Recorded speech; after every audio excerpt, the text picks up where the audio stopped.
dalam Al-Quran dikatakan bahwa Al-Quran mukjizat pada Nabi Isa. Al-Quran tidak akan bisa dirusak sampai sekarang. Allah karena yang akan menjaganya. Inna nahnu nazzalna dzikra wa inna lahu lahafizun. Yang doa penglaris jadi inna nahnu nazzalna dzikra wa inna lahu lahafizun. Yang ada buka, yang dah baca, dia dah buka gede. Baca surat Al-Fatihah 3. Kemudian selawat lego bacanya.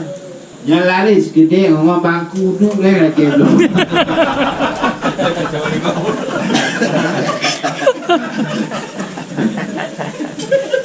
Tapi ke maya.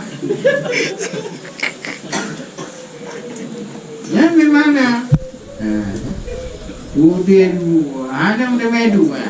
Mana kau ada Pak bangku balon nonton biar ada dulu. Nah,